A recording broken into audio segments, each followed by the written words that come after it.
నమస్తే, నేను Roja. Welcome to Raj news. అతడే ఒక సైన్యం. పార్టీ వర్కింగ్ ప్రెసిడెంట్ అయినా పార్టీకి కార్యకర్తనే అంటారు. అలాగే పనిచేస్తారు. ఆ పనితీరే ఆయనకు ఒక స్పెషల్ ఇమేజ్, స్పెషల్ మార్క్ను తీసుకొచ్చింది. KTR అనే 3 అక్షరాలు బ్రాండ్ను క్రియేట్ చేసింది. సో ఆ పార్టీ ఇప్పుడు రజతోత్సవాలకు సిద్ధమవుతున్న వేళ రాజకీయం కొత్త టర్న్ తీసుకుంటోంది. ముందు ఆ పార్టీ కాంగ్రెస్ ప్రభుత్వాన్ని ఏ రకంగా ఎదుర్కోవడానికి వ్యూహాలు సిద్ధం చేసుకుంటోంది, ఇవన్నీ మాట్లాడదాం. నాతో పాటు BRS party working president KTR గారు ఉన్నారు. నమస్తే అండి. నమస్తే రోజా గారు. సో జలదృశ్యం టు ఎల్కతుర్తి, ఈ 25 ఏళ్ల ప్రస్థానం ఎలా చూస్తున్నారు? జలదృశ్యం ప్రస్తావించారు కాబట్టి 2001లో జలదృశ్యం, 2022 కల్లా తెలంగాణలో ఒక సజల ధారగా, సజల దృశ్యంగా కూడా కేసీఆర్ గారు ఆవిష్కరించారు. ఎందుకంటే ఏ నిధులు, నీళ్లు, నియామకాలు అనే నినాదంతోనైతే తెలంగాణ ఉద్యమం ప్రారంభమైందో దానికి సంపూర్ణంగా కేసీఆర్ గారి నాయకత్వంలో మొదటి 10 ఏళ్లలోనే ఒక గట్టి పునాది వేసి బ్రహ్మాండంగా ఆశించిన మేరకు మేము సంతృప్తికరంగా ఫలితాలు సాధించగలిగామని అనుకుంటున్నాం. సరే, పార్టీగా ఒక రాజకీయ పార్టీ అప్పుడప్పుడు గెలుస్తాం, అప్పుడప్పుడు ఓడిపోతాం, అది పెద్ద విషయం కాదు. కానీ డెఫినెట్గా 25 ఏళ్ళు ఒక్కసారి వెనక్కి తిరిగి ఫ్లాష్ బ్యాక్లోకి పోతే మొత్తం పతాక సన్నివేశం, అంటే క్లైమాక్స్ అంటారు, లేక పీక్ అంటారు కదా, పీక్ మూమెంట్ అంటారు కదా. నా పర్సనల్ ఒపీనియన్ అయితే ఖచ్చితంగా 2009 డిసెంబర్ 9 ఒక గ్లోరియస్ ఒకేషన్. ఆ రోజు దశాబ్దాల కళ నెరవేరి భారత రాజకీయ వ్యవస్థ అల్టిమేట్గా కేసీఆర్ గారి నిరాహార దీక్షకు తల ఒగ్గి తెలంగాణ ప్రక్రియ ఏర్పాటు చేస్తున్నాము అనే అనౌన్స్మెంట్ ఏదైతే కేంద్ర హోంమంత్రి గారు చేశారో అది ఒక గొప్ప సన్నివేశం. ఆ తర్వాత అల్టిమేట్గా బిల్లు పాస్ కావడం 5 ఏళ్ల తర్వాత. ఈ 2 సందర్భాలు నన్ను అడిగితే they stand out in my memory. ఇక మిగతా అంటారా, గవర్నమెంట్లోకి రావడం, పనులు చేయడం, ఇవన్నీ కూడా పార్ట్ ఆఫ్ గవర్నెన్స్, అంతేగాని అల్టిమేట్గా nothing can eclipse the achievement of Telangana. అయితే 2001లో ఎప్పుడైతే ఈ పార్టీ పెట్టాలి అన్నటువంటి ఆలోచన కేసీఆర్ గారి మధ్యలో మెదిలినప్పుడు యువర్ సో యంగ్, అప్పుడు యంగ్ మ్యాన్, అండ్ మీ ఫ్యామిలీకి ఒక బ్రెడ్ విన్నర్, ఒక రిస్క్ చేసి నేను పార్టీని పెట్టాలి అని వస్తున్నప్పుడు what was your mindset అప్పుడు? కేసీఆర్ గారు ఈరోజు కాదండి, he's always been a risk taker. ఆయన ఈరోజు కాదు, ఆయన రాజకీయ జీవితం ప్రారంభమైంది 78, 79 ఆ ప్రాంతంలో. అంటే యాజ్ అ యంగ్ స్టూడెంట్ ఆయన పోస్ట్ గ్రాడ్యుయేషన్ పూర్తి చేసిన తర్వాత స్టూడెంట్ పాలిటిక్స్లో కూడా యాక్టివ్గా ఉన్నారు. ఆ తర్వాత వెంటనే యూత్ కాంగ్రెస్లో చేరారు. సంజయ్ గాంధీ గారితో బాగా సన్నిహితంగా ఉండేవారు. తర్వాత 82, 83 దాకా ఎన్టీ రామారావు గారు పార్టీ పెట్టేదాకా కూడా కాంగ్రెస్లోనే కొనసాగారు. యూత్ కాంగ్రెస్ వైస్ ప్రెసిడెంట్గా కూడా ఉన్నారు రాష్ట్రానికి. కాబట్టి ఆయన ఈరోజు కాదు, మొదటి నుంచి రిస్క్ టేకరే. ఓకే, ఆయన ఎప్పుడైనా కూడా ఏ నిర్ణయం తీసుకున్నా పూర్తి స్థాయి ఆలోచించి నిర్ణయం తీసుకుంటారు. కానీ తీసుకున్న తర్వాత ఒకసారి ఆ సబ్జెక్టులోకి దిగిన తర్వాత మాత్రం డెఫినెట్గా ఆయన ఈ టేక్స్ కంప్లీట్ రిస్క్. లేకపోతే 2001లో మీరు అన్నట్టు కేసీఆర్ గారు వయసు ఎంత? 46 ఏళ్ళు. 46 ఏళ్ళ వయసులో అప్పటికి మంత్రిగా పనిచేసిన ఒక వ్యక్తి, అప్పుడు డిప్యూటీ స్పీకర్గా ఉన్న వ్యక్తి, నిజంగా చెప్పాలంటే ఏమాత్రం రిస్క్ తీసుకోకుండా జీవితాంతం ఇంకా చివరి దాకా 70-75 ఏళ్ళ దాకా ఒక మంత్రిగా లేదా ఇంకా మరింత ఉన్నతమైన స్థాయిలో ఉండేదానికి అవకాశం ఉంటుంది. కానీ కేసీఆర్ గారు అన్నీ కాదనుకొని, మరి నిజంగా ఆ రోజు ఒకసారి పరిస్థితులు కూడా ఆలోచిస్తే ఒక సాహసం, ఒక దుస్సాహసం ఒక రకంగా చెప్పాలంటే ఆ రోజు పార్టీ పెట్టడం. ఒకవైపు ఏమో అప్పుడు చంద్రబాబు నాయుడు గారి ప్రభుత్వం ఇక్కడ ఆంధ్రప్రదేశ్లో, చంద్రబాబు గారి ప్రభ భారతదేశ స్థాయిలో వెలిగిపోతుంది. ఆయన ఎన్డీఏ కన్వీనరు, ఆయన ఒక విజనరీ అని ఓ రకమైన ఒక ఇంప్రెషన్ మొత్తం భారతదేశం అంతా ఉంది. ఇంకోవైపు ఎన్డీఏ ప్రభుత్వం అటల్ బిహారీ వాజ్పేయి గారి నాయకత్వంలో వారున్నారు. మూడోది కాంగ్రెస్ పార్టీ, ఒక 100 సంవత్సరాల చరిత్ర కలిగిన పార్టీ మూడోది. ఈ 3 పార్టీలను తట్టుకొని తెలంగాణలో ఇంకొక పార్టీ అడుగు పెట్టాలి అంటేనే అదొక సాహసం. అందులో రాజకీయాలు సర్వసాధారణంగా కావాల్సినది మీరు చూస్తే, ఇప్పుడు ఒక ఎన్టీఆర్ గారు పార్టీ పెట్టారు అంటే ఆయనకి సినిమా గ్లామర్ ఉంది. ఆయన దేవుడిగా ఆరాధించే వాళ్ళు ఎంతోమంది ఉన్నారు. ఎందుకంటే రాముడు, కృష్ణుడు అంటే ఎన్టీ రామారావు గారే గుర్తొచ్చే రోజులవి. కేసీఆర్ గారికి సినిమా గ్లామర్ లేదు, మజిల్ పవర్ లేదు, మనీ పవర్ లేదు, మీడియా పవర్ లేదు, కాస్ట్ బేస్ లేదు. అన్నింటికి మించి తెలంగాణ ఇష్యూ కూడా అప్పటికే చాలా డిస్క్రెడిటెడ్ ఇష్యూ. అంటే ప్రజల్లో అప్పటికే ఒక రకమైన అనుమానం, అంటే ఎప్పుడు రాజకీయ నాయకులు వాడుకుని వదిలేస్తారు తెలంగాణ ఇష్యూని అనే ఒక అపప్రద. ఇంత అనుమానంలో ఆ రోజు ప్రయాణం ప్రారంభమైంది.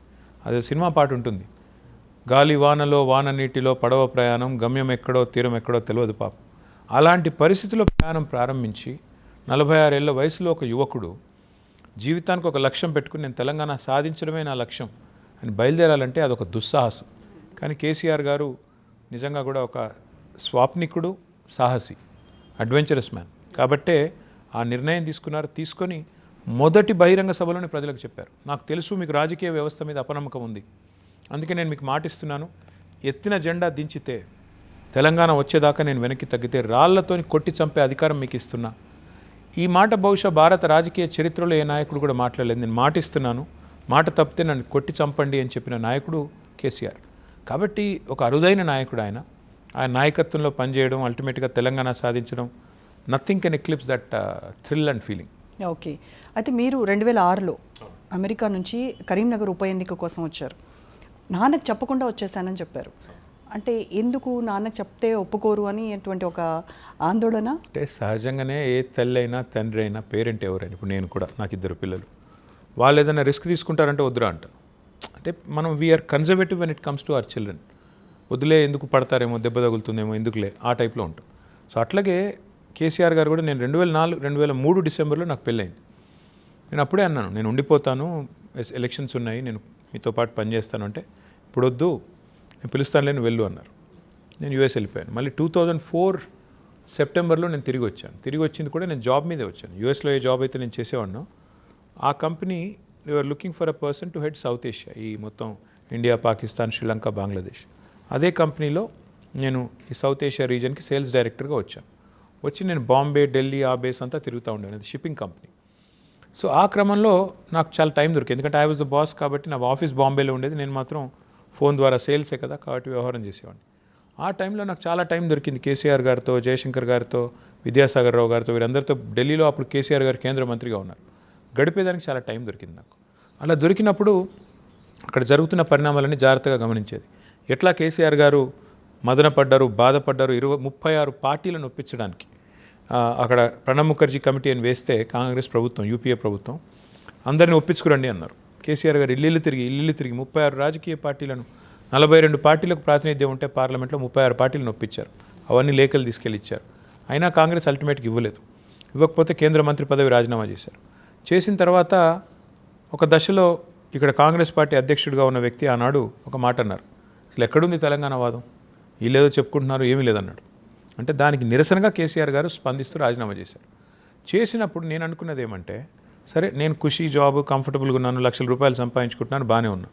కానీ ఒక తెలంగాణ బిడ్డగా ఇది డూ ఆర్ డై అనే బ్యాటిల్లో నా వంతు పాత్ర, నేనేదో పెద్ద నాయకుడిని, పెద్ద ఇదని కాదు, నా వంతుకు 10 ఓట్లన్నా వేయించగలిగితే నేనేదో ఉడతా భక్తిగా నా పాత్ర పోషించాలి అని చెప్పి నేను ఎన్నికల్లోకి పోవాలని చెప్పి నేను మా కంపెనీలో లీవ్ అడిగాను. ఓ 3 months లీవ్ కావాలి అన్న. అంటే వాళ్ళు అన్నారు, 3 months లీవ్ ఇస్తే మరి నువ్వు లేకపోతే కంపెనీ 3 months నడిస్తే ఇంకా నువ్వెందుకు అన్నారు.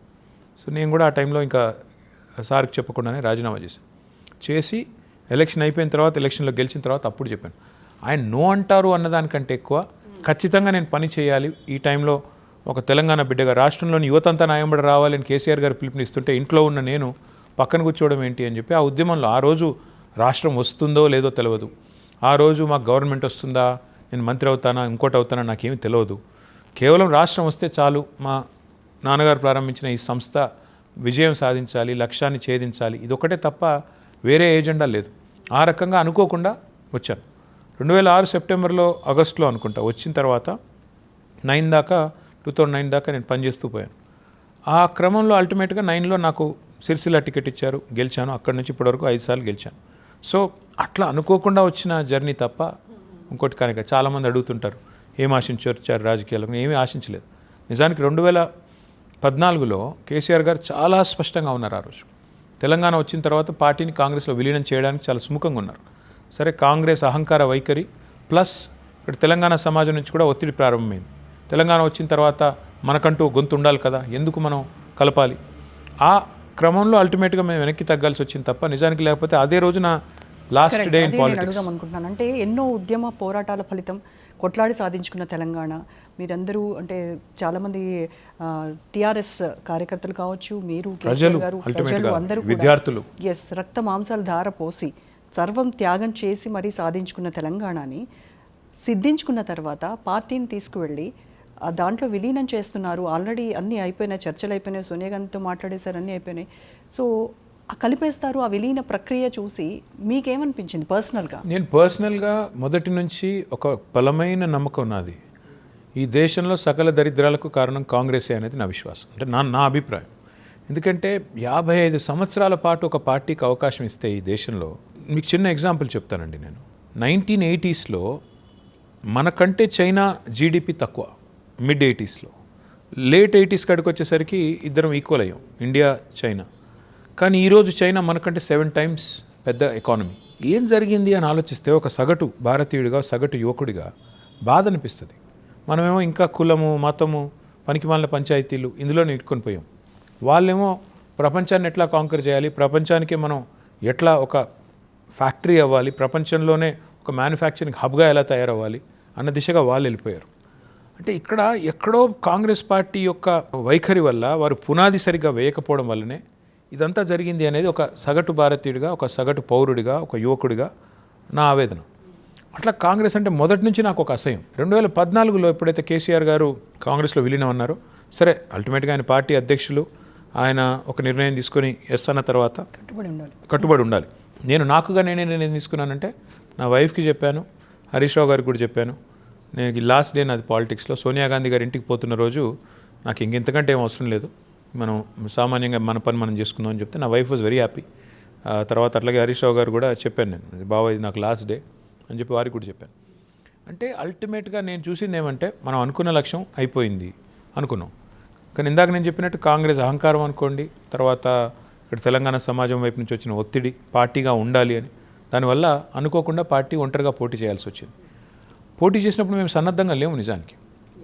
మొత్తం 119 సీట్లలో పోటీ చేయడానికి యంత్రాంగం కానీ, మాకు ఆనాడున్న పరిస్థితుల్లో ఇంకా ఆర్థిక సంపత్తి కానీ ఇంకోటి కానీ లేదు. అయినా ప్రజల్ని నమ్ముకొని గుడ్డిగా దిగాం. అధికారం ఇచ్చారు ప్రజలు. ఇస్తే అద్భుతంగా కేసీఆర్ గారు పనిచేసిన తర్వాత 5 ఏళ్లలో 4.5 ఏళ్లలోనే మళ్ళీ తిరిగి ఎన్నికలకు పోతే 88 సీట్లు వచ్చాయి. మళ్ళీ పనిచేసాం. మళ్ళీ మొన్నటి ఎన్నికల్లో 2023లో స్వల్ప తేడాతో ఓటమి పాలయ్యాం. అది కూడా పెద్ద తేడా కాదు. కాబట్టి life has been kind, God has been kind. అంటే మీరేమో కులమతాలకి అతీతంగా చేయాలని అంటున్నారు, కానీ దేశవ్యాప్తంగా చూస్తే కుల మత ప్రాతిపదికనే రాజకీయాలు నడుస్తూ ఉన్నాయి. సో మొన్న కూడా మీరు డెవలప్మెంట్ ఎజెండాతో వెళ్ళారు, ఓటమి పాలయ్యారు. మరి ఇప్పుడు వీటన్నింటినీ కాదని కొత్తగా ఏ ఎజెండాతో మీరు జనాల్లోకి వెళ్ళి? రోజా గారు, నేను ఒకటి మాత్రం పక్కాగా చెప్తున్నాను, ఈ కులాలు మతాలు భోజనం పెట్టవు. తాత్కాలికంగా రాజకీయంగా లాభం కొంతమందికి చేకూరుతుందేమో, కానీ కులం పేరిట మతం పేరిట చేసే డ్రామాలు ప్రజల పేదల కడుపులో అయితే నింపవు.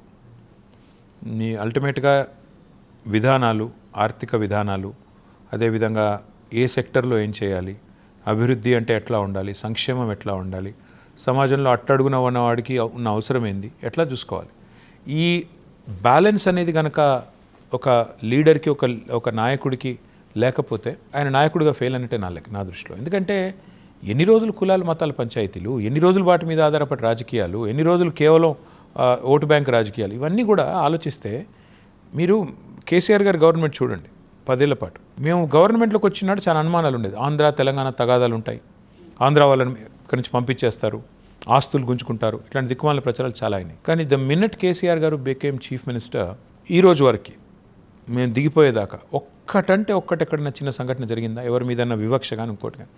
మనుషుల్ని మనుషుల్లాగా చూసాము, పేదరికమే గీటురాయిగా తీసుకున్నాము, వారికి కావాల్సిన సంక్షేమ పథకాలు ఏంటో డిజైన్ చేశారు. అల్టిమేట్గా రాష్ట్ర ఆదాయం ఎలా పెరగాలి, రాష్ట్ర సంపద ఎలా పెరగాలి, ఆ దిశగా ప్రయత్నం జరిగింది తప్ప పొరపాటున కూడా ఒక్కరోజు కూడా కులాలు మతాలు ఇలాంటి చిల్లర రాజకీయాలు మేము చేయలేదు. భారతదేశంలోనే అతి పెద్ద టెంపుల్ 1800 కోట్ల రూపాయలతో ప్రభుత్వ డబ్బుతో కట్టిన ఒకే ఒక్క నాయకుడు కేసీఆర్. కానీ ఈజ్ ఎ స్పిరిచువల్ హిందూ, ఆయన పొలిటికల్ హిందూ కాదు. అందుకే దాన్ని రాజకీయం చేయలేదు, దానికి రకరకాలుగా ఓట్ల పొందే ప్రయత్నం కానీ ప్రచారం కానీ చేయలేదు. అట్లాగే ఆయన అన్ని మతాలని గౌరవించారు. యాదాద్రి కట్టిన, ఆయుత చండీ యాగం చేసిన, ఇంకోవైపు ఇఫ్తార్ ఇచ్చిన, ఇంకోవైపు ఇతర కులాలను కూడా ఇతర మతాలను కూడా సమానంగా గౌరవించిన, ఇది కేసీఆర్ గారి యొక్క ఆయన రాజనీతి. అందుకే నేను అనేది ఏమంటే, అట్లా అల్టిమేట్గా దీర్ఘకాలంగా ఒక పార్టీ స్థిరపడాలి అంటే ఆ ఐడియాలజీ ఉండాలి, డెవలప్మెంటల్ నేషనలిజం ఉండాలి, జాతీయవాదం ఉండాల్సిందే, దేశభక్తి ఉండాల్సిందే. కానీ అభివృద్ధితో సమ్మిళితమైన ఆలోచన ఉండాలి తప్ప కులము మతము అని చెప్పి ఇతరులని శత్రువుగా చూపెట్టి అది పద్ధతి కాదు, మంచిది కూడా కాదు. సో అది మీ సిద్ధాంతం కూడా కాదంటారు? డెఫినెట్గా కాదు. ఇప్పుడున్న పరిస్థితుల్లో అయితే నాకు తెలిసి భారతదేశంలో ప్రస్తుతం అవసరం ఎవరు అంటే, నిజంగా కూడా కేసీఆర్ లాంటి విజనరీ లీడర్లు ఎవరికైతే ఈ దేశం యొక్క సామాజిక స్వరూపం పట్ల సంపూర్ణ అవగాహన ఉందో, సామాజిక స్పృహ ఉందో, ఈ దేశంలో ప్రజల అవసరాలు, ఆర్థిక అవసరాలు కానీ, ఈ దేశ ప్రజల యొక్క ప్రాధాన్యాలు కానీ ఏం ఉండాలి అనే విషయంలో కొంత గ్రామీణ స్థాయి నుంచి వచ్చిన వ్యక్తి, గ్రాస్ రూట్స్ నుంచి వచ్చిన వ్యక్తి కాబట్టి కేసీఆర్ గారికి ఉండే ఒక అవగాహన బహుశా భారతదేశంలో ఎవరికీ లేదని నా అభిప్రాయం. కేటీఆర్ గారు, మీరు యుఎస్ నుంచి వచ్చినప్పుడు అంటే పార్టీకి ఉడతాభక్తిగా నేనేదో చేయాలి అనే సంకల్పంతో వచ్చారు రాజకీయాల్లో. ఈ 20 ఏళ్ల మీ రాజకీయ జీవితంలో ఎప్పుడైనా ఎందుకు వచ్చాను అనే రిగ్రెట్ అయిన సందర్భాలు ఏమైనా ఉన్నాయా? చాలాసార్లు ఉన్నాయి. ఎందుకు లేవు అంటే పాలిటిక్స్లో పెద్ద ఛాలెంజ్ ఏంటంటే మనం సెన్సిటివ్గా ఉంటే మాత్రం ఎట్లా ఉంటుందంటే ఎవరైనా అవతల మాట అంటే పడలేం. ఎవరైనా గట్టిగా మాట్లాడినా పోనీ మనల్నన్నా పర్వాలేదు, మనకు సంబంధం లేని మన కుటుంబ సభ్యుల్ని లాగినప్పుడు, నా పిల్లల్ని, నా భార్యని, అప్పుడు అర్థం కాదు ఏం చేస్తున్నాం మనం, ఇందులో ఏం అవసరం ఉంది, మనకి మాటలు పడే అవసరం ఏముంది అని బాధ అనిపిస్తుంది. నిజంగా కూడా అప్పుడప్పుడు చాలా చాలా వేదన కలుగుతుంది. కానీ ultimately when you realise that this is territorial, ఇక్కడ నిన్ను కాదనేది, అల్టిమేట్గా ఆ పొజిషన్లో ఎవరున్నా వారిని అనడానికి ప్రయత్నం జరుగుతుంది. ఎందుకంటే వారి కన్ను మీ మీద కాదు, మీరు కూర్చున్న కుర్చీ మీద ఉంది, వారికి కావాలి మీ కుర్చీ, కాబట్టి ఈ గొడవ. సో అది అర్థం చేసుకున్నప్పుడు ప్లస్ రెండవది ఏంటంటే అల్టిమేట్గా మనం ఎంత బాధపడ్డా ప్రత్యేకంగా ఎందుకు వచ్చామా అని చెప్పి చాలాసార్లు రిగ్రెట్ అయినా కొన్ని పనులు చేసినప్పుడు ప్రజల నుంచి వచ్చే ఫీడ్బ్యాక్ కానీ సంతృప్తి కానీ ఉన్నప్పుడు అది చూసినప్పుడు మళ్ళీ ఇవన్నీ మర్చిపోతాం. So that's by and large what drives you. మధ్యలో ఎన్ని చికాకులున్నా, ఎన్ని చిక్కులున్నా అల్టిమేట్గా మళ్ళీ మిమ్మల్ని డ్రైవింగ్ ఫోర్స్ ఏంటి అంటే మీకు ప్రజా జీవితంలో ప్రజల వైపు నుంచి వచ్చే ఫీడ్బ్యాక్, సంతృప్తి, వాళ్ళకి ఒక మంచి పని చేసినప్పుడు వాళ్ళ వైపు నుంచి వచ్చే applause, that's what drives. Recognition అల్టిమేట్గా every human being craves for it. Yes, అంటే మీరు పొలిటికల్గా ఎంట్రీ ఇచ్చినప్పుడు అంటే ఎనీ యంగ్ పొలిటీషియన్కి ఒక మెంటార్ ఉంటారు. సో అలా మీ మెంటార్ ఎవరు అని అంటే మీరు కేసీఆర్ గారు అని చెప్తారు. అదర్ దాన్ కేసీఆర్ గారు అని అంటే జయశంకర్ గారు, ప్రొఫెసర్ జయశంకర్. ఇన్ఫ్యాక్ట్ కేసీఆర్ గారి కంటే కూడా ఎక్కువ జయశంకర్ గారితో నేను ఇనీషియల్గా మొదటి 2 సంవత్సరాలు, 3-4 సంవత్సరాలు ఇన్ఫ్యాక్ట్ చాలా సమయం గడిపాను. ఎందుకంటే ఆయన ఒక ఎన్సైక్లోపీడియా. కేసీఆర్ గారితో పాటు కేసీఆర్ గారు is a politician who's trained in politics, real world politics. Jayashankar గారు ఈజ్ అన్ అకాడమిషియన్. తెలంగాణ మూమెంట్ని దగ్గర నుండి చూసి మొదటి నుంచి 1948 నుంచి సంపూర్ణమైన అవగాహన కలిగిన వ్యక్తి. సో వారితో చాలా కాలం గడిపాను. తర్వాత విద్యాసాగర్ రావు గారు, విద్యాసాగర్ రావు గారు. సో వీళ్ళిద్దరు కూడా పెద్ద మనుషులు, చాలా విషయాల్లో చాలా చక్కటి విషయాలు చెప్పేటోళ్ళు. ఉదాహరణకు మీకు ఒక మాట చెప్తాను. నేను జయశంకర్ గారిని అడిగాను, సార్ మరి వెనుకబాటుతనమే గీటురాయి అంటారు కదా తెలంగాణ ఉద్యమానికి, మరి అట్లాంటప్పుడు మహబూబ్ నగర్లో ఎక్కువ ఉండాలి ఉద్యమం, Karimnagar, Nizamabad relatively more developed కదా, కాబట్టి అక్కడ తక్కువ ఉండాలి, ఇక్కడ ఎక్కువ ఉండాలి, కానీ చూస్తేనేమో రివర్స్ ఉంది, ఇక్కడ ఎక్కువ ఉంది, ఎట్లా? ఆయన ఒక మాట చెప్పారు. ఆయన ఏమన్నారంటే, మీరు ఒకటి గుర్తుపెట్టుకోండి, ఇది ఒక ఇన్స్టిట్యూషన్కే కాదు, ఇండివిజువల్కే కాదు, ఎనీ సోషల్ గ్రూప్ కూడా ఇదే లాజిక్ వర్తిస్తుంది. పరిణామ క్రమంలో ఎవల్యూషన్లో మూడు స్టెప్స్ ఉంటాయి, 3 స్టేజెస్ ఉంటాయి. మొదటిది సెల్ఫ్ సఫిషియన్సీ, అంటే సాయంత్రం నాకు భోజనం ఎక్కడి నుంచి వస్తుంది, నా భార్య పిల్లలకి ఎక్కడి నుంచి పెట్టాలి, ఇది ఫస్ట్ స్టేజ్, స్వయం సమృద్ధి. అది సాధించిన తర్వాత నెక్స్ట్ గుర్తొచ్చేది సెల్ఫ్ రెస్పెక్ట్. సెల్ఫ్ సఫిషియన్సీ అయిపోయింది అనుకోండి, నెక్స్ట్ సెల్ఫ్ రెస్పెక్ట్. నా సంగతి ఏంటి, నేను మనిషిని కాదా, నన్ను ఈక్వల్గా ఎందుకు చూడట్లేదు, ఇది రెండోది. 3వ స్టేజ్ సెల్ఫ్ రూల్, స్వయం పాలన. సో ఆయన చెప్పింది ఏమంటే, నాకు ఇది అందరికీ వర్తిస్తుంది, కొన్ని కులాలకి కానీ, మతాలకు కానీ, సంఖ్యాపరంగా మెజారిటీ మైనారిటీ అనే దానికి కానీ, అట్లాగే ఇన్స్టిట్యూషన్స్కి, ఇండివిజువల్స్కి. జయశంకర్ గారు చెప్పింది ఏమంటే, ఇప్పుడు మహబూబ్ నగర్ అనేది సెల్ఫ్ సఫిషియన్సీ స్టేజ్లోనే ఉంది, ఇంకా వాళ్ళకి ఇంకా సెల్ఫ్ రెస్పెక్ట్ అనేది కొద్దిగా నెక్స్ట్ స్టేజ్. అదే కరీంనగర్లో, నిజామాబాద్లో ఆల్రెడీ నీళ్ళు వచ్చినాయి, సాగునీరు వచ్చింది ఎస్ఆర్ఎస్పీ ద్వారా, కాబట్టి ఆ ఏరియాలో ఆల్రెడీ చైతన్యం వచ్చింది, సెల్ఫ్ సఫిషియన్సీ వచ్చింది. నెక్స్ట్ సెల్ఫ్ రెస్పెక్ట్ సంగతి ఏంటి, తెలంగాణ ఉద్యమానికి ఊతం దొరికింది. సో అట్లా అర్థం చేసుకోవాలి, మన సమాజాన్ని అర్థం చేసుకుని దానికి అనుగుణంగా నడవాలి అని జయశంకర్ గారు ఒక చక్కటి మెంటర్గా నాకు చాలా సందర్భాల్లో గైడ్ చేశారు. వారికి ఇప్పుడు వారు స్వర్గీయులైనారు, స్వర్గస్థులైనారు. వారు ఎక్కడున్నా వారికి శతకోటి ప్రణామాలు. సో ఈ రజతోత్సవ వేడుకల్లో నిజంగా ఆయన మిస్ అవుతున్నాం. డెఫినెట్గా తెలంగాణ వచ్చినాడు కూడా ఆయన ఉంటే బాగుండేదని ఒక 1,00,000 సార్లు అనుకున్నాం. కేసీఆర్ గారు అన్నారు, మిగతా వాళ్ళందరం కూడా బాధపడ్డ పరిస్థితి. ఎందుకంటే ఆయన జీవితాంతం కోరుకున్న తెలంగాణ. ఆయన పెళ్లి కూడా చేసుకోలేదు, బ్రహ్మచారి, పెళ్లి చేసుకోలేదు, ఈ కాజ్కి అంకితమై పనిచేశారు. అట్లాంటి ఆయన తెలంగాణ వచ్చినప్పుడు లేరు, అదొకటి మాత్రం బాధాకరం. సో తెలంగాణ అంటే మీరు రాష్ట్రం సిద్ధించినప్పుడు 2009లో కేసీఆర్ గారు ఆమరణ దీక్షకు నేను కూర్చుంటాను అని ఆయన డిసైడ్ అయిపోయి ఫ్యామిలీ మెంబర్స్తో ఏమైనా డిస్కస్ చేశారా, మీతో కానీ అమ్మగారితో కానీ? This was a decision as a leader. కాబట్టి ఇందులో వ్యక్తిగా కంటే కేసీఆర్ గారు జీవించింది సమాజంలోనే ఎక్కువ. ఆయన ఒక కుటుంబ పెద్ద కావచ్చు, తండ్రి కావచ్చు. అంటే ఈ స్టెప్ ఆయన మాతో డిస్కస్ చేయలేదు. ఆయన నేరుగా ఒక పార్టీ అధ్యక్షుడిగా ఆ రోజున్న పరిస్థితుల్లో ఒక నిర్ణయం తీసుకున్నారు. అప్పుడు ఫ్రీ జోన్ అనే ఒక మూమెంట్ రావడం, అప్పుడు ఒక తీర్పు రావడం ఆ కోర్టులో, దానికి పర్యవసానంగా ఉద్యోగుల్లో నిరసన వ్యక్తం కావడం, హైదరాబాద్ని అట్టెట్లా ఫ్రీ జోన్ చేస్తారు అని. సో దాని నుంచి వచ్చింది ఆ రోజు ఉద్యోగ గర్జన అనే సభ. దాని తర్వాత వచ్చింది ఆమరణ దీక్ష అనే ఆలోచన. అంటే ఇట్లాంటి నిర్ణయాలు అల్టిమేట్గా దే ఆర్ పొలిటికల్ డెసిషన్స్. ఆయన పర్సనల్ డెసిషన్ కాదు కదా, కాబట్టి పొలిటికల్ డెసిషన్ కాబట్టి పర్సనల్గా మాతో ఏం చర్చించలేదు. బట్ మాకు తెలుసు ఏం జరుగుతుందో తెలుసు. బట్ దాని గురించి ఒక ప్రత్యేకమైన మీటింగ్ ఏం పెట్టలేదు, ఏం చెప్పలేదు. నేను డిసిషన్ తీసుకున్నాను, ఐఎమ్ గోయింగ్ అహెడ్ అని చెప్పారు అంతే. కానీ లాస్ట్ 2 days అంటే ఖమ్మంలో గవర్నమెంట్ హాస్పిటల్లో మనకు తెలుసు, అది ఒకసారి గుర్తు చేసుకుంటే అంటే ఆ టైంలో మీకేమనిపించింది? మీరు తీసుకున్న పెయిన్ కావచ్చు, ఆ ట్రామా ఎలా అనిపించింది?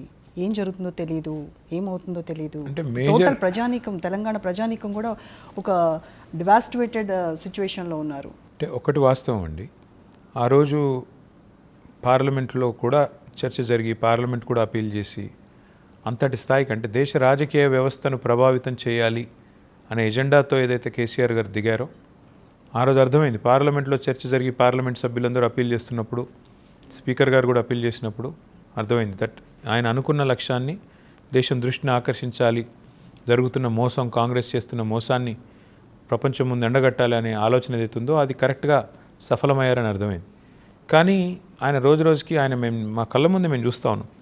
ఒకరోజు ఆ సోడియం లెవెల్స్, పొటాషియం లెవెల్స్ ఏదో తగ్గితే బాడీ షివర్ స్టార్ట్ అయ్యి ఇట్లా బాడీ వాజ్ జంప్, ఇట్లా ఆల్మోస్ట్ ఒక 1 feet గాల్లో పడుతున్న పరిస్థితి బెడ్ మీద నిమ్స్లో. అవన్నీ కళ్ళతో చూసినప్పుడు మాత్రం భయం వేసేది, అరే ఏమైనా అవుతుందేమో. ఒక ఇంటెలిజెన్స్ అధికారి అయితే ఆయన ఐపీఎస్ ఆఫీసర్, ఆయన మమ్మల్ని పక్క తీసుకొని పోయి నన్ను ఒకసారి, తర్వాత మా మదర్ని ఒకసారి, తర్వాత మా సిస్టర్ని ఒకసారి, మిగతా వాళ్ళని ఒక్కొక్కసారిగా పక్క తీసుకెళ్ళి ఆయన రాత్రి ఈరోజు బ్రెయిన్ డెడ్ అయిపోతారు, రేపు చచ్చిపోతారు, ఆ టైప్లో ఆయన భయపెట్టడం. ఎవరికి ఏం పోతుంది, ఏం పోదు, 4 రోజులు బాధపడతారు, అల్టిమేట్గా మీ ఫ్యామిలీ లాస్ అవుతుంది, ఇట్లా చాలా భయపెట్టారు. సో ఇవన్నీ వెనక్కి తిరిగి చూస్తేనేమో ఇప్పుడు ఆ రోజు భయం వేసి ఉండొచ్చు. కానీ బట్ కేసీఆర్ గారు చాలా మొండి మనిషి. మేము ఎవరు వెళ్ళి చెప్పినా వినే పరిస్థితులు లేరు. ఆయన సమస్య లేదు, నా బాడీ నాకు తెలుసు, ఏం కాదు, నేను ఇంకా తట్టుకోగలను అంటారు ఆయన. లేదు సార్ డాక్టర్లు ఎట్లా చెప్తున్నారు అంటే, సమస్య లేదు, నాది నాకు తెలుసు అంటారు. సో అట్లా చాలా చాలా బాధాకరమైన పరిస్థితి. But at the same time అల్టిమేట్గా ఇవాళ అది role model for the entire country. అంటే ఒక ప్రజాస్వామ్య పద్ధతుల్లో ఒక రాష్ట్ర సాధన లేదా ఒక లక్ష్య సాధన చేయాలి అంటే ఏ రకమైన వ్యూహం అవలంబించి జాతీయ రాజకీయ వ్యవస్థను ఒప్పించొచ్చున్నాక అది ఒక రోల్ మోడల్ అని చెప్పొచ్చు. సో ఎన్నికల్లో గెలిచిన తర్వాత రాజ్భవన్లో ప్రమాణ స్వీకారం చేయడం అనేది ఎనీ పొలిటీషియన్కి ఒక గ్రేట్ అచీవ్మెంట్. సో మీరు ఆ ఓత్ చేస్తున్నప్పుడు, ప్రమాణ స్వీకారం చేస్తున్నప్పుడు మీ మైండ్లో మెదిలినటువంటి అంశాలు ఏంటి? వాటిలో ఎంతవరకు మీరు అచీవ్ అయ్యారు అని? మీరు నేను చెప్తే నమ్మపోవచ్చు, కొంతమంది తిట్టుకోవచ్చు కూడా చూసేటోళ్ళు. కానీ నేను యాక్చువల్లీ కేసీఆర్ గారికి రోజు నాకు మంత్రి పదవి వద్దని అడిగాను, వద్దని చెప్పాను. ఎందుకంటే నేను అన్నది ఏమంటే, మీరున్నారు, మళ్ళీ మీ క్యాబినెట్లో మీ కొడుకుని పెట్టుకుంటే మీరు అనవసరంగా మీకు విమర్శలు వస్తాయి, వద్దు సార్ అని చెప్పాను. ఆయన ఒక మాట అన్నారు. ఆయన ఏమన్నారంటే, ఇప్పుడు కాదు ఇంకొక 4 టర్మ్ల తర్వాత నువ్వు ఎమ్మెల్యేగా చేసిన తర్వాత నిన్ను తీసుకుంటే కూడా అట్లాగే అంటారు. నువ్వు పదవి తీసుకొని ప్రూవ్ చేసుకో, నీకు కొన్ని శక్తి సామర్థ్యాలు ఉన్నాయి, ప్రూవ్ చేసుకుని ప్రజల దృష్టిలో నీ అడ్మినిస్ట్రేటివ్ ఎక్స్పీరియన్స్ సంపాదించుకో, ప్రజల దృష్టిలో కూడా అడ్మినిస్ట్రేటివ్ ఎబిలిటీస్ని ఎస్టాబ్లిష్ చేసుకో అని చెప్పారు. వారు ఆ మాట చెప్పిన తర్వాత ఆయన ఇంకో మాట కూడా అన్నారు. జనరల్గా ఒక మంత్రి పదవి అనేది అందరి డ్రీమ్, అది నీకు ఇంత నేను మీ నాన్నని కాబట్టి నేను ఇస్తున్నాను అనుకుంటున్నావేమో, నీకు ఎబిలిటీ ఉంది, చెయ్యి, నువ్వు ప్రూవ్ చేసుకో అని చెప్పారు. అప్పుడు అట్లాంటప్పుడు నేను కూడా కరెక్ట్ కదా అని తీసుకున్నాను. నాకు అదేమీ పెద్ద, అంటే ఆనెస్ట్గా నా ఎండ్ గోల్ అది కాదు. నాకు ఏ పదవి మీద పెద్ద వ్యామోహం ఈరోజు కూడా లేదు. ఏదో చేయాలి, ముఖ్యమంత్రి అయిపోవాలి, ఇవేవి లేవు, ప్రధానమంత్రి అయిపోవాలి, ఇలాంటివి ఏం లేవు. వచ్చాము ఈ ఫీల్డ్లోకి ఒక లక్ష్యం కోసం, తెలంగాణ అనే లక్ష్యం కోసం. అది వచ్చిన తర్వాత ఇప్పుడు ప్రజలు నాకు వరుసగా 5 సార్లు నన్ను సిరిసిల్ల నుండి గెలిపించారు. వాళ్ళకి సేవ చేయాలి. అది అధికారంలో ఉంటే అధికారంలో ఉన్నట్టు సేవ చేస్తాం, లేదా ప్రతిపక్షంలో ఉంటే ప్రజల తరపున కొట్లాడతాం. అంతే తప్ప పదవులు ఇన్సిడెంటల్ అండి. అంటే పదవులు వస్తాయి, రాకపోతే రావు.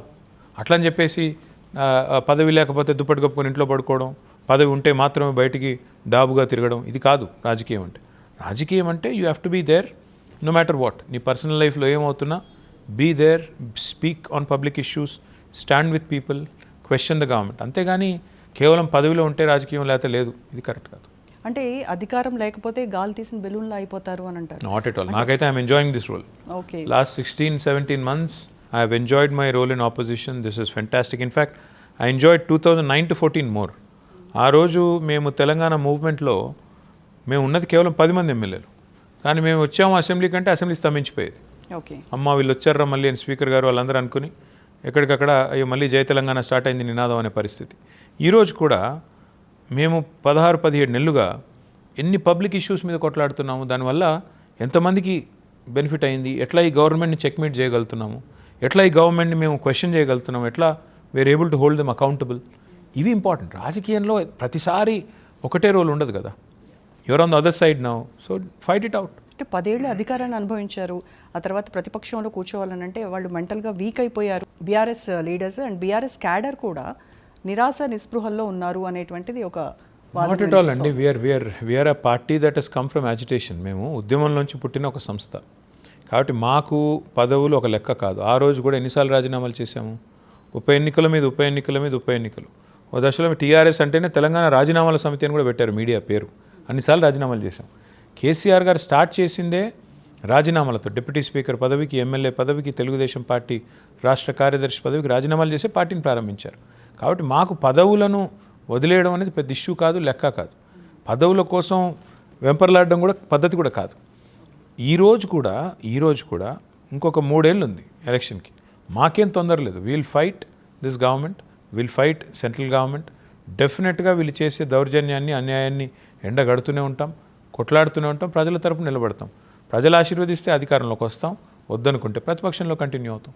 సో ప్రతిపక్షంలో ఉండి ప్రభుత్వంపై, ప్రజా సమస్యలపై మీరు గళమెత్తుతారు. అంతే కదా. అల్టిమేట్గా మీరు చేయగలిగేది, మీరు ఒక వాచ్ డాగ్ లాగా ఆ పొజిషన్లో ఉన్నప్పుడు క్వశ్చన్ చేయాలి, అడగాలి. 100 రోజుల్లో అమలు చేస్తాను గ్యారంటీలు అన్నారు. 500 రోజులు అయిపోయింది. ఏమైనా అడగకూడదా? ఏమైంది తులం బంగారం? ఏమైంది నెలకు 2500 మహిళలకు ఇచ్చేది? ఏమైంది పెంచుతానన్న పెన్షన్లు? ఎక్కడ పోయింది మీ రైతు బంధు? ఎక్కడ జరిగింది రుణమాఫీ? ఎక్కడిచ్చారు స్కూటీలు? ఎక్కడ పోయింది దళిత బంధు? 10 లక్షలు ఇస్తే 12 లక్షలు ఇస్తామన్నారు. సో ఇవన్నీ విషయాల్లో కూడా ఎప్పటికప్పుడు ప్రజల్ని జాగరూకుల్ని చేస్తూ, చైతన్యవంతుల్ని చేస్తూ, మా పార్టీ తరఫున మా కార్యకర్తలను కూడా మోటివేట్ చేస్తూ, తిరిగి భవిష్యత్తు మనదే, రాష్ట్రం మళ్ళీ తప్పకుండా మన చేతుల్లోకి వస్తుంది అధికారం అనే విషయాన్ని వారికి కూడా వివరిస్తూ ముందుకు పోవాలి. ఆ క్రమంలో ప్రజలు ఆశీర్వదిస్తే ఇప్పుడు అఖండమైన మెజారిటీతో రావచ్చు. చూసాం కదా, మొన్న జగన్మోహన్ రెడ్డి గారు ఒకసారి వచ్చారు, మళ్ళీ చంద్రబాబు నాయుడు గారు వచ్చారు. అట్లాగే రేపు మళ్ళీ ప్రజలు ఇప్పుడు కాంగ్రెస్ చేతిలో మోసపోయామన్న భావనలో ఉన్నారు. నాకు తెలిసి పెనం మీద నుంచి పొయ్యిలో పడాలని ఎవరు కోరుకోరు. కాంగ్రెస్ను వదిలేసి బీజేపీకి వైపు ఎవరు మొగ్గుతారని నేనైతే వ్యక్తిగతంగా అనుకోను. కాబట్టి డెఫినెట్గా మళ్ళీ తిరిగి కేసీఆర్ గారే ఈ రాష్ట్రానికి సారథ్యం వహించాలి అనే కోరిక ప్రజల్లో ఉంది, మా పార్టీ కార్యకర్తల్లో ఉంది. మేమందరం కూడా పనిచేసేది అల్టిమేట్గా మళ్ళీ ప్రజాసేవకు ఒక అవకాశం కోసం. కానీ మళ్ళీ కాంగ్రెసే ఖచ్చితంగా అధికారంలోకి వస్తుంది, బీఆర్ఎస్ పని అయిపోయింది, నేనే సీఎంగా ఉంటాను అని రేవంత్ రెడ్డి చెప్తున్నారు. సహజంగా చెప్పుకోవాలి కదా, చెప్పుకోకపోతే బాగుండదు కదా. నేను రేపు వెళ్ళి బీజేపీలో చేరుతాను అని రేవంత్ రెడ్డి గారు మోడీ గారు చెవిలో చెప్పారు, కానీ ఇక్కడ బయటకు వచ్చి చెప్పలేడు కదా అన్నమాట. కాబట్టి ఆయన బాధలు ఆయనకున్నాయి. ఆయన చుట్టూతా పాప ఆయన ఉన్న ఎమ్మెల్యేలే ఆమోదించట్లేదు ఆయన ముఖ్యమంత్రిగా. ఒక ఆయన ఒకరోజు ఉత్తమ్ కుమార్ రెడ్డి ముఖ్యమంత్రి అంటాడు, ఇంకో ఆయన పొంగులేటి ముఖ్యమంత్రి అంటాడు, ఇంకో ఆయన ఇంకో పేరు చెప్తారు. ఆ పార్టీలోనే వాళ్ళ ఎమ్మెల్యేల మధ్యనే పాపం ఆయనకి ఇంకా కూడా ముఖ్యమంత్రి అనే విషయంలో యాక్సెప్టెన్స్ రావట్లేదు.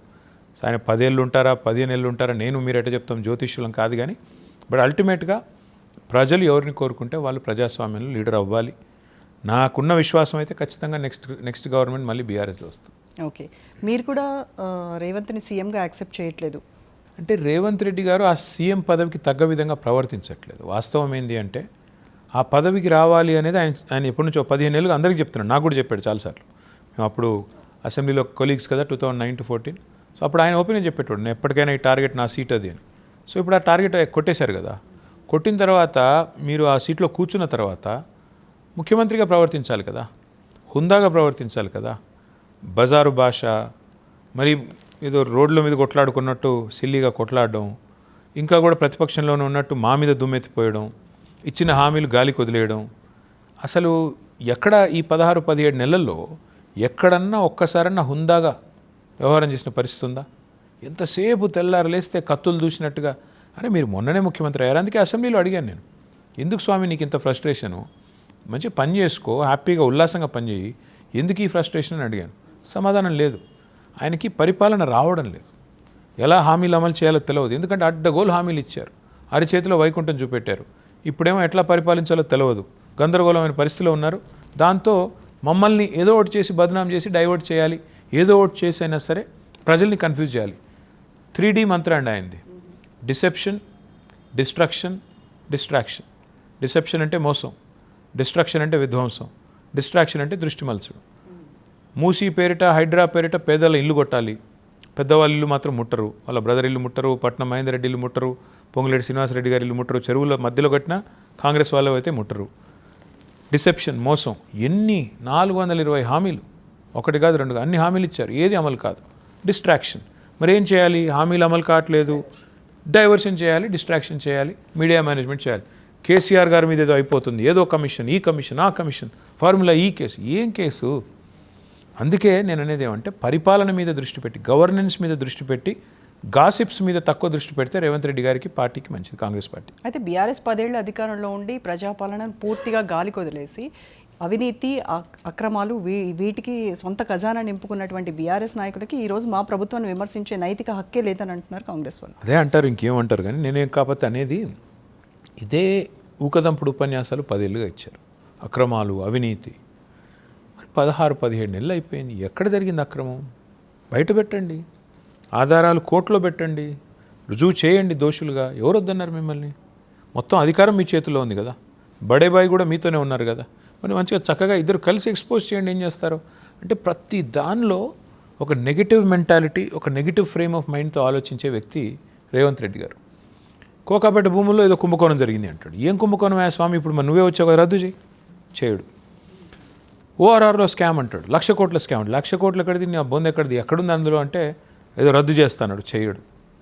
అంటే ఆ రోజు మాట్లాడిన మాటల్ని, ఆ రోజు నిజాలుగా భ్రమించిన కొన్నింటిని ఈరోజు వాస్తవాలుగా ఖరారు చేసేదానికి కింద మీద పడుతున్నారు. ఫార్ములా ఈలో అవినీతి అంటాడు. నేను చెప్పాను, ఫార్ములా ఈలో అవినీతి ఏముంది? ఆ ఈవెంట్ హైదరాబాద్ నుంచి పోకూడదు, తెలంగాణ నుంచి అని చెప్పి ఒక 45 కోట్ల రూపాయలు ప్రభుత్వం నుంచే విధానపరమైన నిర్ణయం తీసుకొని ఆ సంస్థకు కట్టానని నేను చెప్తున్నాను, ఉన్నాయని ఆయన చెప్తున్నాడు. ఇంకా అవినీతి ఎక్కడిది? అందుకే నేను అడిగాను రేవంత్ రెడ్డి గారిని, అయ్యా నీకు ధైర్యం ఉంటే నువ్వు రా, లైవ్ టీవీలో కూర్చుందాం, లైవ్ డిటెక్టర్ టెస్ట్ పెట్టు, నేను పెట్టుకుంటా. నీ మీద కూడా ఏసీబీ కేసు ఉంది కదా, నా మీద కూడా పెట్టావు కదా, ఇద్దరం కూర్చుందాం.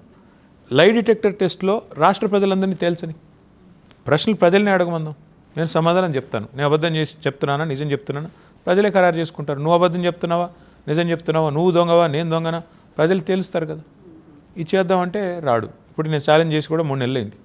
అంటే దీన్ని బట్టి మీరు చెప్పొచ్చు, అంటే ఎన్నిసార్లు ఎన్ని ఆరోపణలు చేసినా ఇంతవరకు కనీసం ఒక్కటంటే ఒక్కటి, గాలి మాటలు తప్ప ఒక్కటంటే ఒక్కటి రుజువు చేసే పరిస్థితి ఉందా? ఇది వాస్తవం. హెచ్సియు భూములు కూడా బీఆర్ఎస్ అధికారంలోకి వచ్చి ఉంటే ఖచ్చితంగా ఈ భూముల్ని బిల్లిరావు అనే వ్యక్తికి కట్టబెట్టేవాళ్ళు అని ఆరోపిస్తున్నారు. దానికి ఏమైనా ఆధారం, తాడు బొంగరం ఏమైనా ఉందా? ఊరికేనే వాగడమేనా? అధికారంలో ఉన్న వాళ్ళు తాడు బొంగరం లేకుండా నోటికి ఏది పడుతుంది మాడతారా? ఆ బిల్లిరావు ఎవరు నేను జీవితంలో కలిశానా? మా కేసీఆర్ గారు కలిశారా? ఎవరు కలిశారు? ఆయన అది వీళ్ళ అధికారంలో ఉండింటే, అది వచ్చింటే, ఆయన బతికుంటే.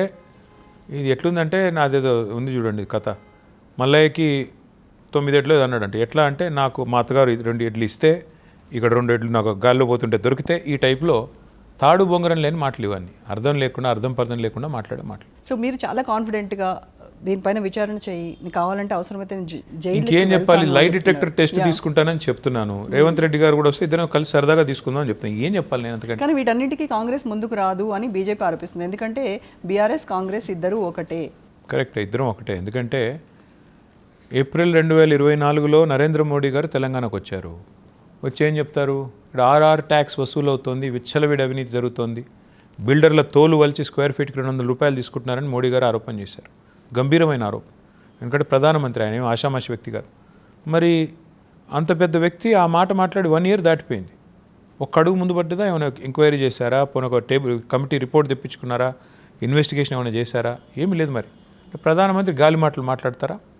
రెండవది, మొన్న హైదరాబాద్ సెంట్రల్ యూనివర్సిటీలో సుప్రీంకోర్టు అపాయింట్ చేసిన empowered committee, central empowered committee report ఇచ్చింది. ఇక్కడ ఫైనాన్షియల్ ఫ్రాడ్ జరిగింది, వెంటనే ఒక స్పెషలైజ్డ్ ఇన్వెస్టిగేటివ్ ఏజెన్సీ ద్వారా విచారణ జరిపించండి అని చెప్పారు. ఇప్పటి వరకు ఒక అడుగు ముందు పడిందా? పడదు. అట్లాగే అమృత్ అనే కేంద్ర ప్రభుత్వ పథకంలో రేవంత్ రెడ్డి గారి బావమరిది సృజన్ రెడ్డి అనే ఆయనకు సంబంధించిన కంపెనీ 2 కోట్ల లాభం, ఆ కంపెనీది యాన్యువల్ ప్రాఫిట్. ఆ కంపెనీకి 1137 కోట్ల వర్క్ ఇచ్చారు. ఏ అర్హత లేకపోయినా అన్ని అక్రమంగా అడ్డదారిన అడ్డగోలుగా పెట్టారు. నేను మొత్తం ఆధారాలతో సహా వెళ్ళి కేంద్ర ప్రభుత్వంలో ఉండే మున్సిపల్ మంత్రి ఎంఎల్ ఖట్టర్ ఆయనకి ఇచ్చొచ్చా, ఇంతవరకు చర్య లేదు. పొంగులేటి శ్రీనివాసరెడ్డి గారి ఇంటి మీద ఈడీ రైడ్ అవుతుంది 6 నెలల కిందట. మొత్తం మీడియాలో వస్తుంది, రైడ్ అయింది, నోట్ల మెషిన్లు పోతున్నాయి లోపలికి, చాలా నోట్ల కట్టలు ఉన్నాయి.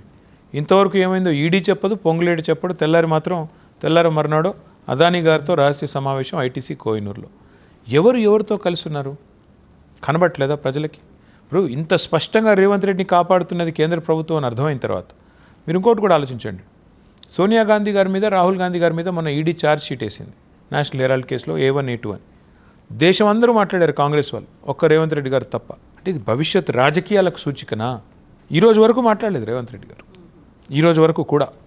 అంటే దీన్ని బట్టి మనం అర్థం చేసుకునేది ఏమంటే ఖచ్చితంగా రేవంత్ రెడ్డి గారు ఒక ఎజెండాతో మోడీ గారికి అక్కడ స్పష్టమైన ఒక అండర్స్టాండింగ్తో ఇద్దరు పోతున్నారు. నువ్వు నన్నేమనొద్దు, నేను నిన్నేమనొద్దు, ఇద్దరం కలిసి బీఆర్ఎస్ మీద పడదాం, ఆ క్రమంలో పోతాం. కానీ ప్రజలకు మాత్రము ఏంటి ఈ కుమ్మక్కు రాజకీయాలు? బీఆర్ఎస్ బీజేపీ ఒకటని కాంగ్రెస్ బీజేపీ ఒకటని బీఆర్ఎస్, ఎవరెవరితో దానికి ప్రాతిపదిక ఉండాలి కదా రోజా గారు. ఇప్పుడు మేము బీజేపీ ఒకటి, దానికి ప్రాతిపదిక ఏంటి అసలు ఆధారం ఏంటి? ఇప్పుడు మేము కాంగ్రెస్ ఒకటి. ఇప్పుడు నేను చెప్తున్నాను ఇంత స్పష్టంగా ఇద్దరు కూడా తోడు దొంగల మాదిరిగా ఒకరినొకరు కాపాడుకుంటున్నారని నేను చెప్తున్నాను. కాదు అని చెప్పడానికి మీరేమైనా ఉంటే చెప్పండి. ఎందుకు ఈడీ పొంగులేటి గారి మీద చర్య తీసుకోవట్లేదు చెప్పగలుగుతారా? ఎందుకు సుప్రీంకోర్టు ఎంపవర్డ్ కమిటీ చెప్పిన తర్వాత కూడా ఇన్వెస్టిగేటివ్ ఏజెన్సీని అపాయింట్ చేయదు కేంద్ర ప్రభుత్వం చెప్తారా? అమృత్ స్కామ్లో ఆధారాలతో సహా వెళ్ళిచ్చి వచ్చిన తర్వాత కూడా ఈ రోజు వరకు ఎందుకు యాక్షన్ ఉండదు చెప్తారా? ఎందుకు రేవంత్ రెడ్డి గారు ఆర్ఆర్ ట్యాక్స్ వసూలు చేస్తున్నారని ప్రధాని అన్న తర్వాత కూడా సంవత్సరం తర్వాత కూడా ఒక్క అడుగు ముంగట పడదు? ఎవరిని కాపాడుతున్నారు? ఎవరెవరితో కలిసి ఉన్నారు ఇక్కడ?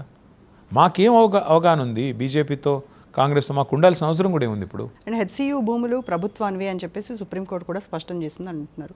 మరి దీంట్లో బీఆర్ఎస్కు ఉన్నటువంటి అభ్యంతరం ఏంటి? లేని జింకల్ని, లేని నెమళ్ళని ఫ్యాబ్రికేటెడ్గా అక్కడ ఏఐ ద్వారా సృష్టించి అనవసర దుష్ప్రచారం చేస్తున్నారు బీఆర్ఎస్ వాళ్ళు. సరే, అది ఎట్లా అయిపోయిందంటే వీళ్ళు నిజంగా సర్కార్ నడపట్లేదు, సర్కస్ నడుపుతున్నారు. ఒకరోజేమో అక్కడ గుంట నక్కలు ఉన్నాయి, జింకలు లేవంటాడు. మళ్ళీ తెల్లారేసరికి 100 ఎకరాలు సాఫ్ చేసి 4 రోజుల్లో కోర్టును మోసం చేసి జేసీబీలు పంపించి అడావుడి చేస్తారు. ఆ 100 ఎకరాలు సాఫ్ చేసిన తర్వాత అక్కడ ఉన్న జంతువులు రోడ్ల మీదకి వస్తుంటే అవి ఏఐ అంటాడు. అంటే ఇప్పుడు జస్టిస్ గవాయ్ గారు కూడా నేను ఆ వీడియో చూశాను, ఆ జంతువుల ఆర్తనాదాలు విన్నాను అన్నారు. మరి ఆయన మీద కూడా కేసు పెడతారా రేవంత్ రెడ్డి గారు సుప్రీంకోర్టు జస్టిస్ మీద? అంటే ఇంత మూర్ఖంగా మేము చెప్పిందే వేదం, మేము చెప్పిందే నిజం. ఏంటి ఇక్కడ ఇష్యూ ఏంటి అసలు? 400 ఎకరాలు హైదరాబాద్ సెంట్రల్ యూనివర్సిటీ పక్కనే ఉన్న ఒక భూమిని 2003 ప్రాంతంలో అప్పటి ప్రభుత్వం ఒక వ్యక్తికి కేటాయించింది. అది తప్పని తర్వాత వచ్చిన కాంగ్రెస్ ప్రభుత్వం రద్దు చేసింది. ఆ ప్రైవేట్ వ్యక్తి కోర్టుకు పోయాడు. ఆ కేసు దాదాపు 20 ఏళ్ళు నడిచింది. మా ప్రభుత్వంలో మేము కూడా కొట్లాడాం ప్రభుత్వం తరపున. ఫైనల్గా మన మార్చి 2024లో తీర్పు వచ్చింది. కానీ ఏం జరిగింది? 25 ఏళ్లలో ఆ ఏరియా మొత్తం ఒక జంగల్ లైక్ క్యారెక్టర్ వచ్చేసింది. సుప్రీంకోర్టు తీర్పు 96లోనే స్పష్టంగా ఇచ్చారు. ప్రైవేటు భూమా ప్రభుత్వ భూమా అన్నది కాదు, దానికి ఫారెస్ట్ లైక్ క్యారెక్టరిస్టిక్ ఉంటే 0.4 కంటే ఎక్కువ క్యానపీ అంటే ఇట్లా అల్లుకొని మొత్తం షేడ్ లాగా వచ్చేది. సో ఆ పరిస్థితి ఉంటే అది ఖచ్చితంగా ఫారెస్ట్ అని చెప్పారు. అలాంటి భూములు గుర్తించమని కూడా చెప్పారు. మరి ఇప్పుడు ఆ భూమి ఫారెస్టా కాదా అని తేల్చాల్సింది సుప్రీంకోర్టు, మీరు నేను కాదు. ఆ భూమిని కోర్టులో మ్యాటర్ ఉండగా కొట్టిపారేసి ఎన్వైర్మెంటల్ ఇంపాక్ట్ అసెస్మెంట్ చేయకుండా అక్కడ ఏం పక్షులు ఉన్నాయి, ఏం పశువులు ఉన్నాయి, ఏం చెట్లు ఉన్నాయి, ఈ అసెస్మెంట్ చేయకుండా ఒక రియల్ ఎస్టేట్ గూండాలాగా మొత్తం వెళ్ళి అర్ధరాత్రి కొడతా అపరాత్రి కొడతా అంటే పిల్లలు తిరగబడ్డారు. మేము అక్కడ అడుగు కూడా పెట్టలేదు సెంట్రల్ యూనివర్సిటీలో, మేము కాలు కూడా పెట్టలేదు, మేము రాజకీయం చేయలేదు. మీ రాహుల్ గాంధీ లాగా వచ్చి సెంట్రల్ యూనివర్సిటీలో ధర్నా కూడా చేయలేదు. పిల్లలు ఆందోళన చేస్తే మేము సంఘీభావం అని చెప్పాము. మేమేం చేసాము ఇందులో? అక్కడ ఏఐ అంటాడు, ఒకవైపు ఏమో ఏఐ సిటీ కడతానంటాడు, ఇంకోవైపు ఏఐతోనే అదిరిపోతున్నాడు ఒక చిన్న దీంతో. నేను అనేది ఏమంటే అల్టిమేట్గా ఈ ప్రభుత్వానికి కనీసం ఇంగితం కూడా లేదు.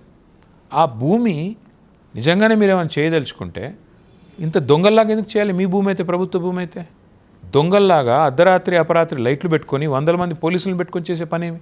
ప్రభుత్వ భూమి అనే మాట నిజమే అయితే, యూనివర్సిటీది కాదు అనేది నిజమే అయితే ఎందుకు మీరు దొంగలాకపోయారు అందులోకి? ఎందుకు పిల్లల మీద లాఠీచార్జ్ చేశారు? ఎందుకు మీకు దొంగరాత్రి ఫ్లడ్ లైట్లు పెట్టుకుని చేయాల్సిన పరిస్థితి ఎందుకు వచ్చింది? ఇది దానికి సమాధానం లేదు వాళ్ళ దగ్గర. సో బీజేపీ తెలంగాణలో పుంజుకుంటోంది, ఓటు బ్యాంకు పెంచుకుంటోంది. కాంగ్రెస్ ప్రభుత్వానికి ఆల్టర్నేట్ పార్టీ ఏదైనా ఉందంటే అది బీజేపీనే. బీఆర్ఎస్ పని అయిపోయిందని కూడా బీజేపీ వాళ్ళు ప్రచారం చేస్తారు. కానీ వాస్తవం ఏమంటే మీరు ఆలోచించండి, ఈరోజు భారతీయ జనతా పార్టీ నుంచి గెలిచిన 8 మంది ఎంపీలు ఎవరైతే ఒక్కొక్కరు భవిష్యత్తులో మేము ముఖ్యమంత్రులు అయిపోతామని కలలు కంటున్నారో వారందరి పరిస్థితి మీరే ఆలోచించండి. వారిలో ఏ ఒక్కరన్నా సొంత అసెంబ్లీ సీటు గెలిచారా? బండి సంజయ్ గారు 2 సార్లు తన సొంత సీట్లో కరీంనగర్లో మా పార్టీ చేతిలో ఓడిపోయారు. అరవింద్ గారు అట్లాగే ఓడిపోయారు. రాజేంద్ర గారు ఓడిపోయారు. కిషన్ రెడ్డి గారు ఓడిపోయారు. లక్ష్మణ్ గారు ఓడిపోయారు. రఘునందన్ రావు గారు ఓడిపోయారు. వీళ్ళందరినీ సొంత అసెంబ్లీ సీట్లలోనే బీఆర్ఎస్ఏ ఓడించింది. వీళ్ళందరూ మళ్ళీ పార్లమెంట్ కాడికి వచ్చేసరికి మోడీ హవాలో గాలివాటంగా గెలుస్తున్నారు. సొంత అసెంబ్లీ సీటే గెలవలేని వాళ్ళు వేరే వాళ్ళని ఎట్లా గెలిపిస్తారో అధికారంలోకి ఎట్లా వస్తారు మీరు నాకు చెప్పండి. నాకు తెలియక అడుగుతా. అంటే ఏదో గాలి, అసలు దేశవ్యాప్తంగానే మోడీ గారి గాలి తగ్గుతోంది కదా. ఇప్పుడు 11 మీరు చూడండి, మొదటిసారి మేము గెలిచాం, ఆయన గెలిచారు 14లో. మేము 63 సీట్లు గెలిచాం, ఆయన 278 అది గెలిచినట్టున్నారు. రెండోసారి మేము 88 గెలిచాం, ఆయన 303 గెలిచారు. మూడోసారి మేము 39 గెలిచాం, ఆయన 240 గెలిచారు. నిజంగా చెప్పాలంటే ఇద్దరం ఓడిపోయాం. ఆయన ఓడిపోయారు, మేము ఓడిపోయాం నైతికంగా. 273 మ్యాజిక్ ఫిగర్. ఆయన ఇది కేవలం అత్యవసర మార్కులతో మిత్రపక్షాలతో అధికారాన్ని చెలాయిస్తున్నారు. గ్రాఫ్ తగ్గుతోంది. మరి దేశవ్యాప్తంగానే మోడీ గారి ప్రభ తగ్గుతున్నప్పుడు తెలంగాణలో ఎట్లా పెరుగుతుంది? దాని లాజిక్ ఏంది? ఏముంది మీరు చేసింది తెలంగాణకి? ఒక గుడి కట్టారా? ఒక బడి కట్టారా? ఒక కాలేజ్ తెచ్చారా? ఒక్క ఇండస్ట్రీ తెచ్చారా? ఏం పని చేశారు తెలంగాణకు? మీరు ఒక్కటి చెప్పండి నాకు. అంటే కేంద్ర గ్రాంట్స్, కేంద్ర నిధులు ఇవి లేకుండానే రాష్ట్రం ఫ్లరిష్ అవుతోందా? నిజం చెప్పాలంటే రూపాయి తెలంగాణ కడితే పన్నుల రూపంలో కేంద్రానికి మనకు తిరిగి వచ్చేది 45 పైసలు. సో కేంద్రం వల్ల తెలంగాణ బాగుపడుతుందా, తెలంగాణ వల్ల కేంద్రం ముందుకు పోతుందా ఆలోచించాలి మనం. ఎందుకంటే జాతి నిర్మాణంలో, భారత జాతి నిర్మాణంలో ఇవాళ టాప్ 5 కాంట్రిబ్యూటర్స్లో తెలంగాణ ఒకటి. కాబట్టి తెలంగాణ వల్లకే ఒకప్పుడు ఎన్టీ రామారావు గారు అన్నారండి, కేంద్రం మిథ్య అని. అసలు స్టేట్సే లేకపోతే సెంటర్ ఎక్కడిది? సో నిజంగా కూడా అది వాస్తవం. స్టేట్స్ పన్నులు కట్టకపోతే, స్టేట్స్ లేకపోతే సెంటర్ అనేది ఎక్కడిది? యూనియన్ గవర్నమెంట్ ఎక్కడిది?